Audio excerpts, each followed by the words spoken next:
Apollodorus and Orpheus. His ability to charm all living things and even stones with his music. His attempt to retrieve his wife, Eurydice, from the Underworld, and his death at the hands of the maenads of Dionysus. Orpheus was a founder and a prophet, derived from a hypothetical pi root orphan servant slave, pi Proto Indo European. It was believed by Aristotle that Orpheus, Pindar identifies him as the son of the Thracian King Oeagrus and the muse Calliope, visit the Underworld and return.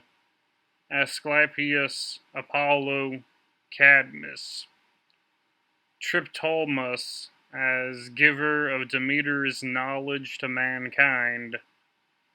Orpheus as the harpist and companion of Jason and the Argonauts. Plato, Apology, Protagoras frequently refers to Orpheus, his followers, and his works. He calls him the son of Oeagrus, Symposium, mentions him as a musician and inventor. Ion and Laws refer to the miraculous power of his lyre. Protagoras, a collection of hexametric poems known as Orphic. Onomacritus was banished from Athens by Hipparchus for inserting something of his own into an oracle of Musaeus when entrusted with editing of his poems. The Voyage of the Argonauts, an Orphic theogony given by Aristotle's pupil Eurydice. Triagmoi, attributed to the tragic poet Ion, in which there was said to be a chapter called Sacred Vestments or Cosmic Invocations. The sacred discourses already discussed, usually identified with the rhapsody, oracles, and rites attributed to Onomacritus. The Argonautica is a Greek epic poem written by Apollonius Rhodius. Virgil and Ovid, Orpheus and Eurydice, Hades and Persephone, Mithraism, Saul Invictus. Ovid recounts that Orpheus had abstained from the love of woman either because things ended badly for him or because he had sworn to do so, yet many felt a desire to be joined with the poet, and many grieved at rejection. Indeed, he was the first of the Thracian people to transfer his affection to young boys and enjoy their brief springtime and early flowering this side of manhood. Ovid. Bertrand Russell noted, the Orphics were an ascetic sect. Wine to them was a symbol, as later in the Christian sacrament, the intoxication that they sought was that of enthusiasm, of union with the God. They believed themselves in this way to acquire mystic knowledge not obtainable by ordinary means. This mystical element entered into Greek philosophy with Pythagoras, who was a reformer of Orphism, as Orpheus was a reformer of the religion of Dionysus. From Pythagoras, Orphic elements entered into the philosophy of Plato, and from Plato into most later philosophy was in any degree religious. Orphic theogonies are genealogical works similar to the theogony of Hesiod.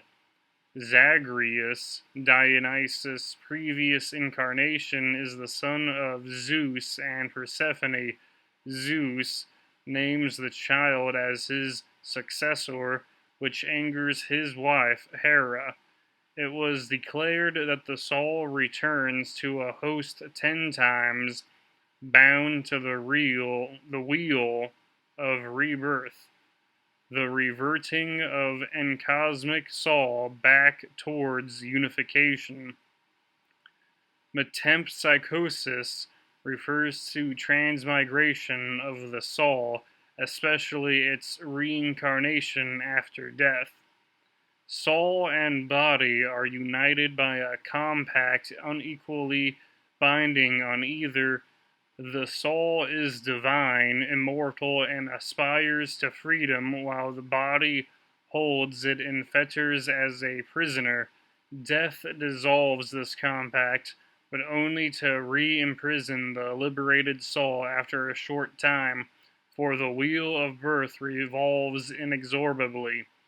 Thus the soul continues its journey, alternating between a separate, unrestrained existence and fresh reincarnation, round the wide circle of necessity as the companion of many bodies of men and animals.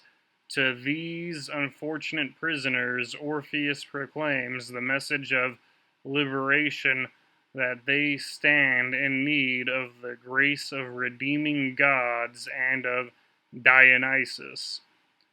Their lives, the higher will be their next reincarnation until the soul has completed the spiral ascent of destiny to live forever as a god from whom it comes. Such was the teaching of Orphism.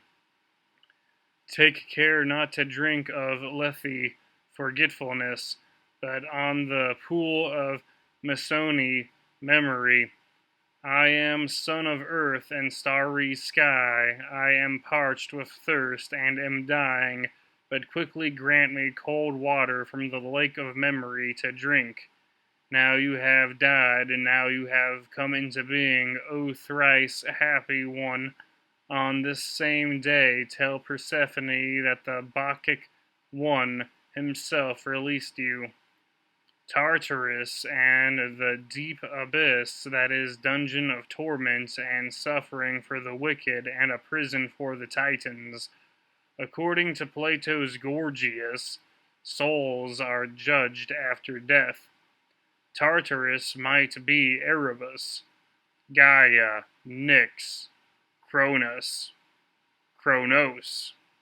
Tartarus is also the unbounded first existing entity from which the light and the cosmos are born. Hesiod's Theogony. Tartarus was the third of the primordial deities, following after Chaos and Gaia. According to Hyginus, Tartarus was the offspring of Aether and Gaia. Hesiod asserts that a bronze anvil falling from heaven would fall 9 days before it reached the earth. The anvil would take him 9 more days to fall from earth to Tartarus. Cronus came to power as the king of the Titans. He is imprisoned the one-eyed Cyclopses and the 100-armed Hecatoncheires in Tartarus, and set the monster Campi as its guard. Zeus killed Campi and released these imprisoned giants to aid in his conflict with the Titans. Prometheus, Epimetheus. Zeus asserts that Tartarus is as far beneath Hades as heaven is above earth. Mythographer Apollodorus. Draw your knowledge of the past from me, and read the ancient tales of learned lore.